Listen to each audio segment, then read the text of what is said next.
This is a copy of our economic update. So Nevada Builders Alliance partnered with Applied Analysis, and we really kind of kicked this off in um, about it was about April of last year, when obviously as the pandemic was hitting, and we were all starting to try and figure out, what does this mean? And we went from really functional full employment at less than 4% to all of a sudden we're at 30% unemployment.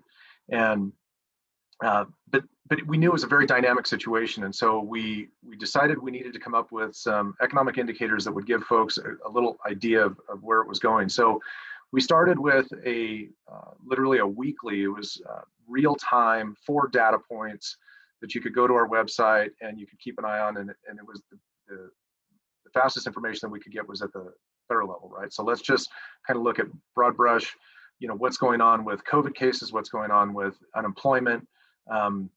And then we used the stress index from a monetary standpoint, because we all know that, as soon as COVID hit, one of the challenges that really last year as a result of COVID was lending, right? All of a sudden, we already had tight lending standards to begin with.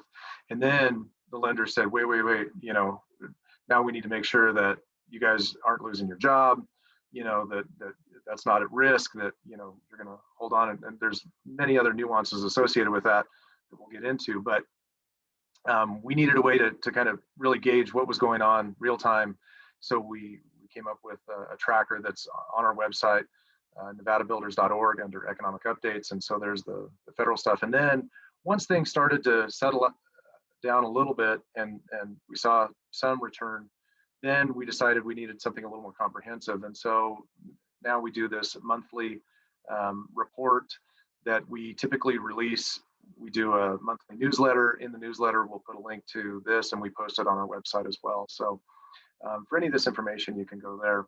And if you don't get our newsletter, you can go to our website and subscribe to that as well. So, construction employment, interesting, everybody knows that as a result of the COVID shutdowns, we were still, Nevada was deemed, or construction was deemed essential. We, continued kind of, obviously there was a little bit of a lull there as folks figured out, well, there was a couple things that happened. Local jurisdictions, which I applaud all of our local jurisdictions, especially from the construction side, where they had to immediately adapt to virtual processes so that we could continue to work. And really the attitude from all those jurisdictions was awesome. They said, look, you guys are essential. We need to keep you working. So let's figure this out. And they transitioned to virtual platforms so that we could do our permitting, so we could do our inspections, all that very, very quickly. So appreciate how that shook out. But there was a little bit of a lull there while folks, especially in the new home subdivision side of things, had to figure out how can we do virtual tours. Obviously, all the realtors on here know how challenging that was. You couldn't show a house if it was occupied. It was really fun, right?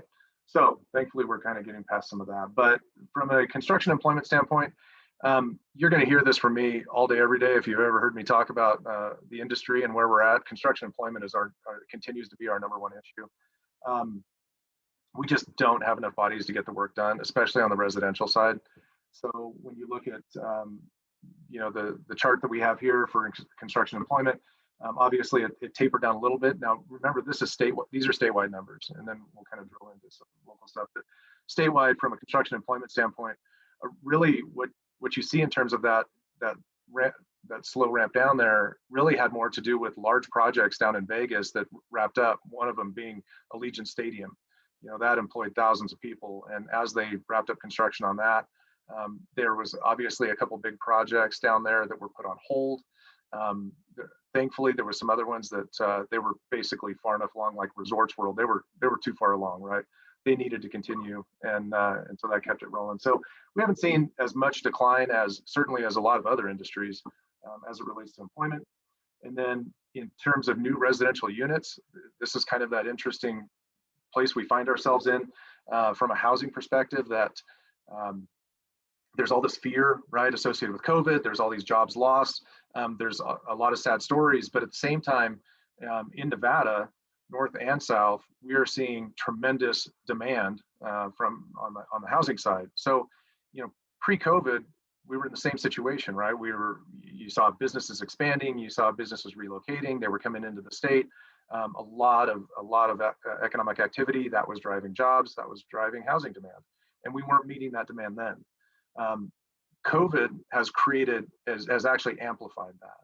So now we have, and I'm sure all the realtors on here will attest that we have a lot of folks out of California that are now have the ability to work remotely, and they're saying, why would I stay over here in this expensive place when I can come over to Nevada? I can get and I'm sure you guys have all seen it. I can come in, I can pay cash, I can waive inspections, I can waive appraisals, I can pay 20% over asking and get the house that I want, and push everybody else out of the way.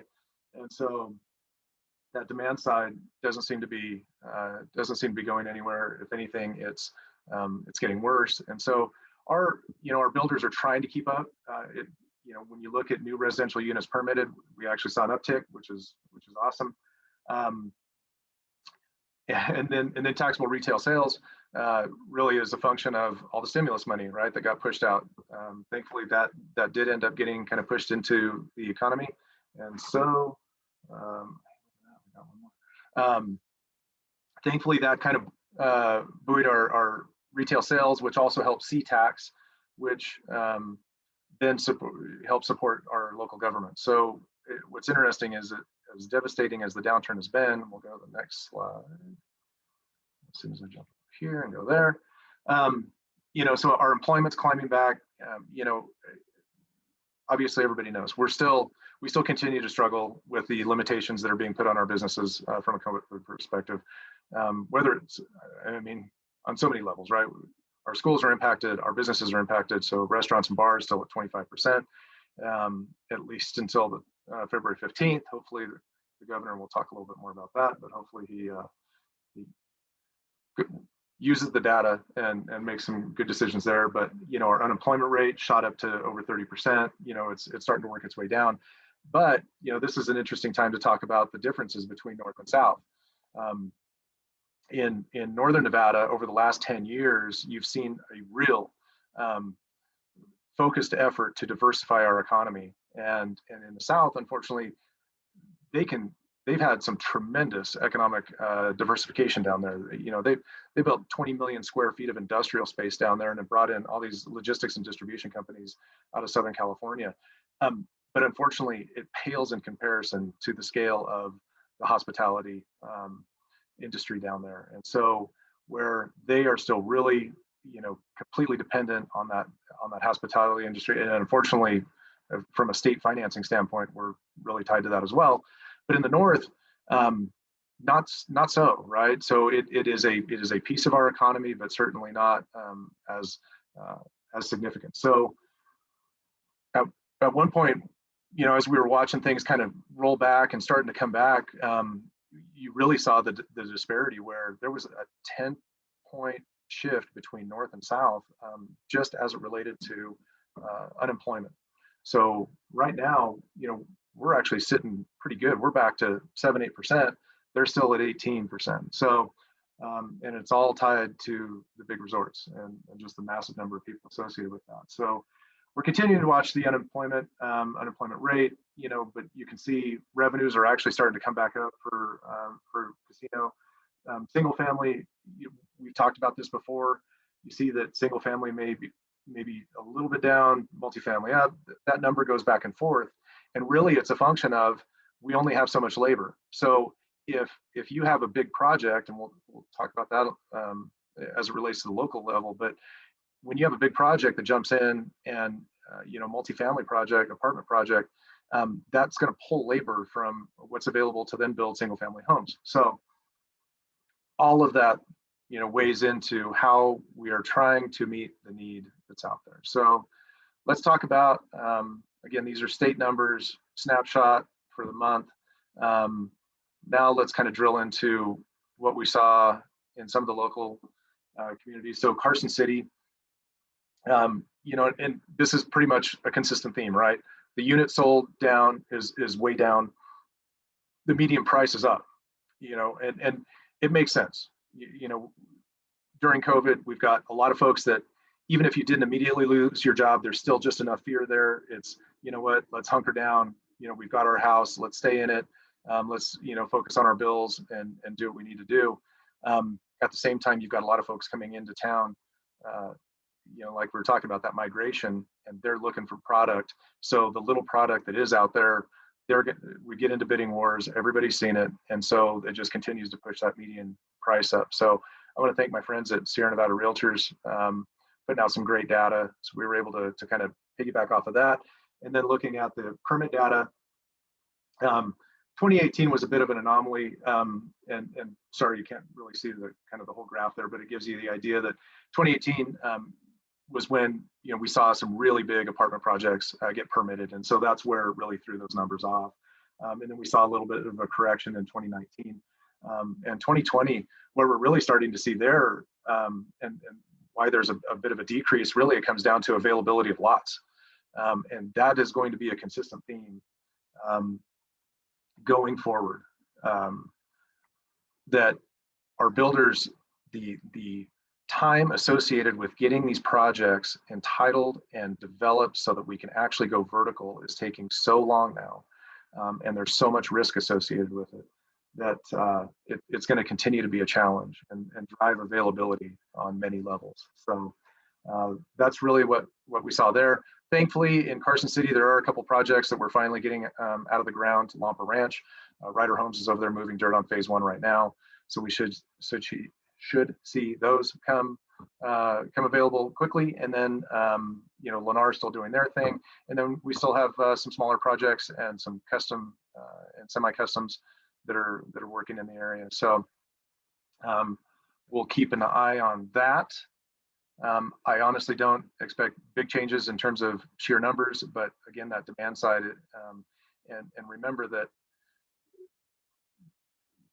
you know, if we're looking for reprieve on the pricing side, that's not going to happen this year. You know, between demand just being silly, driving the resale side of things up, and then on the just the inflationary pressure on new homes right now.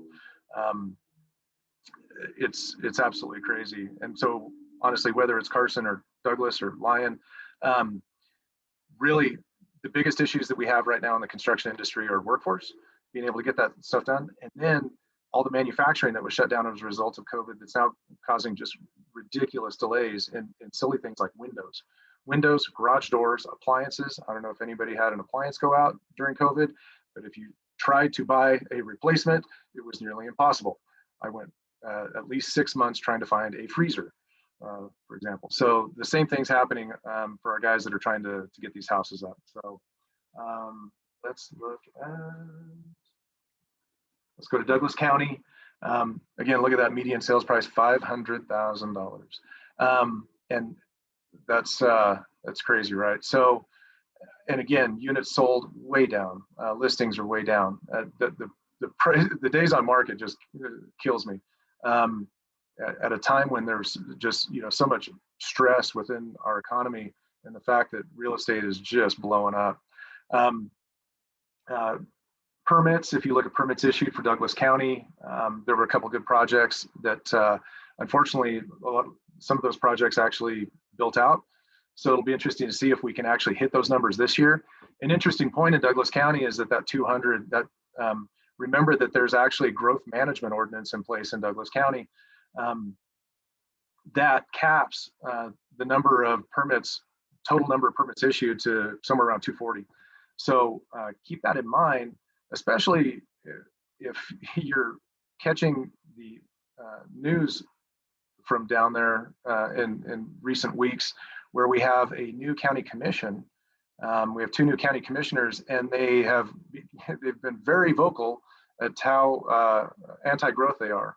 And so now there's a 3-member majority on the board of county commissioners in Douglas County that have all relocated into the area not that long ago, and have now decided that they, you know, they got here, so let's go ahead and close the door and not let anyone else in. And so they're using terms like moratorium and, you know, and shutting down growth and removing permits from banks. Well, I would just, the big takeaway here for everybody is remember that there's already a growth management ordinance in place. It's been there. It started back in 2000. It was a very comprehensive process they went through. Douglas County can only grow so fast. The situation that we have right now already in Douglas County, and when you talk to these elected officials who are anti-growth, it's really frustrating because the biggest thing on our end is, you know, we're trying to provide attainable housing for our workforce. You know, the folks that are out there doing those tough jobs. And so, what are we doing to provide those folks housing? And when you talk to this group of elected officials, and I want to be very clear, Wes Rice and Danny Tarkanian are not on that list. But the other guys, when you say, you know, what about, you know, we've got essential workers, right? We've got teachers, we've got firefighters, police officers, nurses, folks that, you know, or even folks that grew up in this community that want to stay here and they want to, you know, bring up the next generation, and there's not available housing for them. And literally the comment is, that's okay. They can live in Carson or Dayton or somewhere else. We don't want that housing here. That's something that this group, and I hope everyone will take this message out into the community. This is the kind of folks that are currently elected there, and we really need to do something about that. We need to shift that narrative and really get folks on board with, you know, supporting people that support our communities. So I guess enough of that little soapbox for now. But let's go on to, okay, Lyon County. You know, again, same story, right? On the resale side, our resales are way down, listings way down, and that number just continues to creep up. So it's just consistent in all of our markets. We've got so much migration coming into the area. It's creating such tremendous demand. We've got too much pressure on our new home builders in terms of being able to provide a finished product. And so, you know, consequently, our permits continue to go up. Interesting side note, there was a little bit of a hiccup in Lyon County this year in Dayton, where NDEP and the county were having some issues, if you will, over capacity in the sewer plant, and that prevented NDEP from signing some final maps, which would have created some more lots. So there's definitely a lag in available lots in the Dayton Valley market. The other thing from a political standpoint, again, I hate to harp on this, but we're really starting to see this trend, and it's something that we need to get ahead of, and we need all of your help, is now you have talk, we have new county commissioners in Lyon County, and now the talk is, well, we like the rural character, and so, you know, we think that we should limit lot sizes to 15,000, right? So over a quarter acre, which we all know all that does is drive up cost. That is an inefficient use of resources. It drives up cost and creates, you know, just more and more issues that we're already seeing. So I think there are certainly parts of Lyon County that are very rural and have a rural character, and that's great. Let's preserve that. But there's also areas that are primed for growth, and you know, the economic development activity that they're seeking will not come without the houses to support that economic development activity. So we really need to get that messaging out there and clear. You know, Fernley is a great example where, you know, they've really embraced the opportunity that they have. When the Tahoe Reno Industrial Center in Story County sold to blockchains, the remainder of that 67,000 acres sold to blockchains, there was already a list of people that, you know, of companies that were looking to move in there. When blockchains took it all and took that off the market, those folks still wanted to come here. And so logically, they're looking at Fernley. And so when you look at what's happening with the Victory Industrial Park out there, that was the old Wade property, the fact that there's already 1 million square feet in for permit, they're talking about a multimodal transloading facility there so that we can integrate rail and road and everything else. I think there's some really exciting things happening there, and the demand in Fernley is significant. So again, from a political standpoint, we need these, we need these folks to understand. I get that in some areas it's been rural in nature, but when you look at the demand side, when you look at what folks are looking for, I would attest that most of the buyers that are out there right now do not want more than 6,000 square feet. They don't want the headache associated with the additional maintenance and so forth. There's plenty of examples. If they want to talk about large lots, there's plenty of examples to look around in any community where you find half-acre lots, 1 acre lots that are just a disaster because nobody's able to maintain lots that size. So we need to really focus on what's the demand asking for, and how are we providing that finished product? How are we developing these communities? We can't socially engineer these things. Our builders are just trying to work within the constraints of the buyers. So I feel like I'm doing a lot of soapboxing right now, but all right, Washoe County, same story.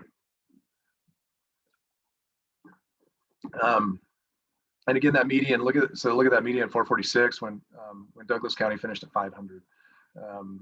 It's pretty crazy how these values just continue to go up. So this was a snapshot from January, and I'm sure, like I said, you guys, the realtors on here, all my friends that are realtors are telling me that it's just, if you're trying to rep a client who's trying to buy right now, it is nearly impossible, because there's so many folks that are coming in and they're offering 15 to 20% over asking, cash deals, waiving appraisals, waiving inspections, the whole deal, quick closes. And so it's the hope is obviously, if we can get to a point where the biggest thing within the market right now is that we need the new construction in order to be able to provide move up opportunities in all of our markets. So we need that mix of entry level, of that next level workforce housing, and then so on, so that it gives that folks within our community an opportunity to continue to move up. And then, so now you see kind of the snapshot where we're at. I honestly don't see this changing a lot, but let's talk about how it could change. So this is the graph, most recent graph of the COVID test, positive tests. So this has been, certainly what's been driving, our lives for the last year, and it'll be interesting to see how it affects us going forward, right? So the great news is that you saw that huge spike that happened in Thanksgiving, and then again in Christmas, and now we're really starting to taper off, and at the same time, so numbers are coming down. That's looking good. Hopefully we're giving all the reason and justification that we need for the governor to do what he needs to do, and get our folks back to work. It was kind of frustrating. At one point, he had handed off kind of responsibility to the counties and said, look, you guys need to manage this at a county level. Perfect. Everybody said, let's do it. Of course, then he jumped back in, shut it down, took it down to 25%, extended that through February 15th. So I think, in looking at, so I participate in the Carson City COVID task force. When you look at the rates within our industries of the folks that are complying with the guidelines, doing what they need to do, how that's equating to transmissibility, everybody's doing what they need to do. And finally, the numbers are starting to bear out. So I look forward to the governor giving that control back to the local jurisdictions. They can then set the rules based on what they're seeing within their communities. And we need to let's get more folks back to work. Let's get, back to some sense of normality. And of course, the vaccinations should help with that. And so, again, my only hope is that as we start to see vaccination, that critical mass of vaccinations and the rate continues to drop down, that will create a little more of a sense of comfort for folks who were out there on the fence about whether or not they wanted to sell their house or not. The idea would be that as people get more comfortable, as we get further into this, and we see successes in terms of the vaccinations and so forth, that it's going to create opportunity on the resale side, with more people willing to put their houses on the market. They're willing to have people in their house. They're, you know, looking for that next opportunity to step up. And so I'm going to, you know, fingers crossed, 2021, I think we see more resale homes on the market. So how does this, you know, how does this COVID experience then translate to our economy, and where do we go from here? I don't know if you guys have heard about what's kind of shaping up to be essentially a K-shaped recovery, where you know, obviously we had that massive downfall, and then once we hit the bottom, then as we come back, there's really kind of two paths here. There's the path of folks who didn't lose their job, continue to work, you know, continue to make money, and they're trying to leverage that opportunity to then rebuild, you know, the economy. But there's, you know, so many folks who have been, you know, devastated by all of this and the shutdowns and so forth. And so, you know, a lot of folks in our hospitality, in our, you know, in our restaurants, our servers and things like that, really on that tourism and hospitality side, that they haven't been able to go back to work, and they're going to continue to struggle. And this is something that we need to keep an eye on, because right now, if, you know, even if they are struggling to make their house payments, there's protections in place right at the state and federal level to prevent them from being evicted if they're renters, or prevent them from being foreclosed on if they're not making their mortgage payments. At some point, that program is going to have to come to an end, and that's when we will have a pretty decent reckoning. So the reality is that there's you know, really there's segments of our economy that are doing very well and rebounding well, and everybody's very stable there. But there's also a big section there that even if we can get folks back, the damage that's already been done is probably going to trigger a wave of foreclosures and potentially evictions. What'll be interesting to see is if we have, you know, especially smaller landlords that, you know, that have multiple units, that whether or not they can hold on to their properties in an environment where, you know, folks legally they can't legally evict folks for not paying their rent, and they still have a mortgage to make. So unfortunately, that I feel that 2021, as those policies wind down, we are going to see a wave of foreclosures, and unfortunately, that's going to create stress from the financial side. So which I don't think we need right now. So buckle down, get ready for that. You know, not everybody's a cash buyer, and so the folks that are out there that are trying to get mortgages, it's going to be that much harder. The only thing we have going for us is that it looks like rates won't be going anywhere. And so when you look at, again, going back to that demand side, what's really helped the market is, even though we've seen tremendous inflationary pressure on new construction, thankfully with the rates being as low as they have, it kind of balanced that out. So in terms of, you know, getting to that ultimate, you know, monthly mortgage payment, we've been able to kind of dodge a bullet there. And then this map, you guys have all seen this before. I kind of like this map, but it you know, really shows kind of the region, and that yellow blob in the middle is the Tahoe Reno Industrial Center. And it really just a reminder that Northern Nevada is not slowing down. If you're paying attention to what's going on with the economic development authorities in the area, they have more activity than ever. You know, we still have companies relocating. We still have a lot of jobs being created. And then that's just going to continue to grow. And so I think the outlook, the economic outlook for growth for the next few years in Northern Nevada is significant. So I'll start to wrap this up, and Christine, you know, like, give me the hook if you need to, but so as we kind of talked about, keeping an eye on 2021, obviously the effect of the vaccinations. It's certainly been a rough road as they've rolled those out, but it seems like they're finally starting to get a hold of it. And, you know, as they start to work down those tiers into, you know, who's getting more, you know, who's getting the vaccinations, and how that means or what that means to our ability to open up and get where we need to be, I think is going to be huge.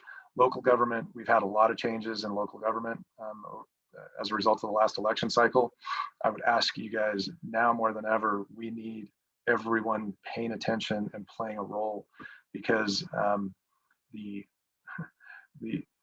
benefits of a lot of that migration into the area from the demand side and what it's doing to, you know, prop up housing and, you know, retail to some extent, certainly has brought with it some factions that, you know, are counterintuitive to our best interests. So we really need to keep an eye on that.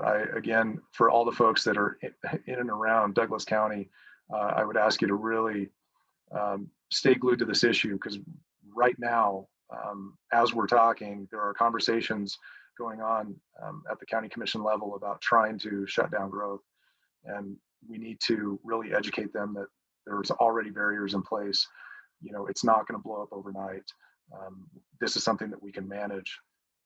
And so that keep an eye on those changes at the local government level. And then obviously we have a legislative session. It doesn't feel like a legislative session right now because all of our legislators are kind of locked in the building with their staff and nobody's allowed in there. And trying to testify on bills via phone is a mess. I will tell you, it's not, this is not conducive to good governing, what's happening within the legislature right now, but hopefully they will, most of the legislators will be vaccinated by the end of the month. And then word is that they will start to open back up. But there's, you know, obviously some pretty interesting issues out there related to property tax. A couple proposals to mess with property tax. Some things, well, I'll avoid the innovation zone because it technically hasn't been introduced yet. So we'll see where that goes. But yeah, lots to keep an eye on. And again, Nevada Builders will be providing recaps on a regular basis. We do a Facebook Live every Wednesday at 3 o'clock. We provide updates on our website and through our newsletter. So we'll be talking about all this kind of as it unfolds. So tune in and we'll go from there. And then, yeah, and then this is the website, just nevadabuilders.org. You can see our COVID-19 resources. So you can click on that and it'll take you to all the information that's available from the federal and state level as it relates to COVID and construction, and then our economic updates. So you can look at state and federal data there. So with that, I think I will turn it back over to Christine. Thank you, Aaron. Wonderful update. Thank you so much for that, as always. We did record this, so we will be sending it out to everyone that attended and everyone that registered but couldn't attend. So we will be shooting this recording out, and then I will also include in there, with Aaron's permission, I'll copy him on that with his email address. And so any questions that you guys have, you can divert to him, and I'm sure I'll be happy to answer those for you. So thank you so much again, Aaron, and we'll just look forward to a good, positive 2021. Thanks, everyone. Thank you, guys.